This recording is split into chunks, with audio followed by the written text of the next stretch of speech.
આપું. આપણે ત્યાં જે લોકો અલગ અલગ ફિલ્ડમાં કામ કરી રહ્યા છે એ લોકો આજે ભેગા છે. કોઈ એજ્યુકેશન ક્ષેત્રે છે, કોઈ વિધવા બહેનો જોડે કામ કરે છે, કોઈ મેડિકલ ક્ષેત્રે છે. કોવિડનો આપણે ટાઈમ જોયો, કોવિડમાં લોકો જોડે કામ ધંધા નહોતા, એની સાથે બીમારી હતી. બીમારીમાં દર્દી આવે, પ્રાઇવેટ હોસ્પિટલોના શરૂઆતના બિલો એક દિવસના લાખ રૂપિયાના હતા. એવી પરિસ્થિતિ હતી ત્યારે મહેન્દ્રભાઈ, શાનવાસભાઈ એવા લોકોને અમને સાથ મળ્યો અને અમે એક શરૂઆત કરી. એ વખતે એક તો આવક નહીં, સાથે બીમારી, ઘરે પાછું એકાદ બે ડેથ થાય, એમાં ભૂખમરામાં પછી ખાસા બધા લોકો આગળ આવ્યા અને માનવતાનું ઉદાહરણ પૂરું પાડ્યું, કીટનું વિતરણ કર્યું, અલગ અલગ રીતે લોકોને મદદ કરી. કેટલાક લોકો એમ્બ્યુલન્સ ચલાવી, કેટલાક લોકોએ જેનાથી જે થકી બની શકે, કેટલાક લોકો ઘરે બેસીને ફોનથી કોર્ડિનેટ કર્યું. લાઈક આ વાપીથી આપણા ઇન્તખાબ ભાઈ આવ્યા છે, એ ત્યાં બેઠા બેઠા એ લોકો બહુ બધા પેશન્ટોને માર્ગદર્શન આપ્યું. એ બી એટલું ઇમ્પોર્ટન્ટ વસ્તુ જેવું છે. તો આપણો જે ભારત દેશ છે, 130 કરોડ વસ્તીનો દેશ છે અને ગરીબ વર્ગ, ગરીબ મધ્યમ વર્ગ બી બહુ મોટી સંખ્યામાં અહીંયા વસે છે. જે પ્રમાણે શાયરીનો સમા આપણા એન્કર અને મહેન્દ્રભાઈએ બાંધ્યો છે, હું એક પરિસ્થિતિનો ચિતાર હું બી એક શાયરી સાથે કરીશ. ઘરા કે બહોત રોએ માँ बाप अकेले में, घरा के बहुत रोए माँ बाप अकेले में, मिट्टी के खिलौने भी सस्ते न थे मेले में. તો આ એક હકીકત છે.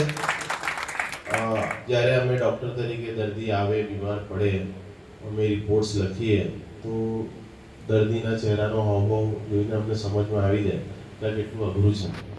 કોવિડમાં સીટી સ્કેન થતા હતા, બીજા રિપોર્ટ્સ થતા હતા, આઈસીયુમાં ટ્રીટમેન્ટ થતી હતી. અત્યારે બી આપણે હાલ જુઓ તો જે લોકો બિચારા રોજિંદુ કમાઈને ખાય છે, રિક્ષા ડ્રાઈવર છે, નાની સૂની નોકરીઓ છે, એના માટે બહુ અઘરું થઈ જાય છે.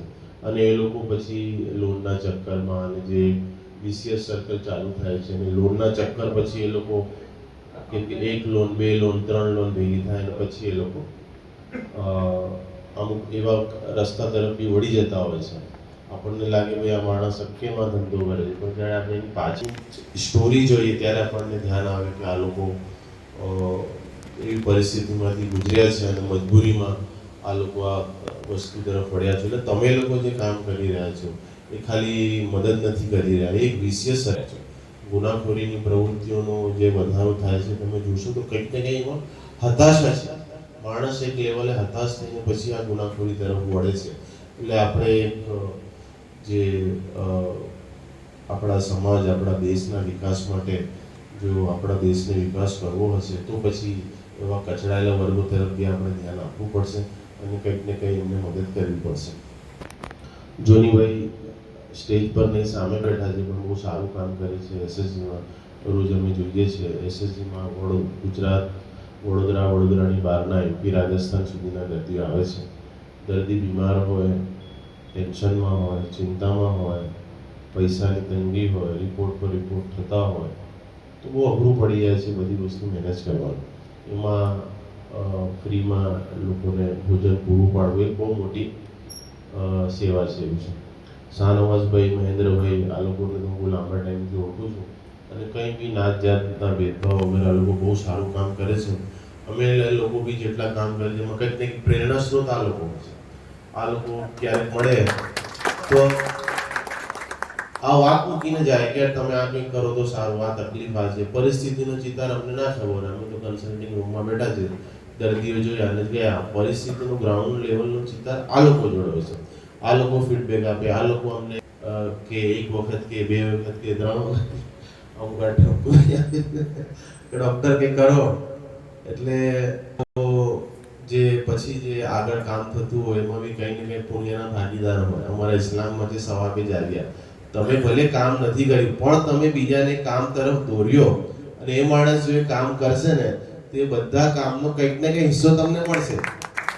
આ એમ્બેની સ્કીમ નથી કે ભાઈ માણસ તમે 1 બનાવો પછી બીજા 4 બનાવશે ને બીજા 16 બનાવશે તો આગળ જે ચેન ચાલશે એમાં તમે બનાવે એનો ભાગ ચાલશે. તો પુણ્યના કામમાં બી આવું છે, અમારામાં એવું છે કે તમને સવાબે જારિયા મળશે. એટલે તમે કંઈક બેઠા છો, ભલે તમે કંઈક ના કર્યું પણ તમે જો તમારી આસપાસ એવા લોકો આયા, તમને એવું લાગે કે આમાં કંઈક પોટેન્શિયલ છે, ના કંઈક કરી શકે, તો તો તમે એને કંઈક ને કંઈ સલાહ આપો, ઉદાહરણ આપો.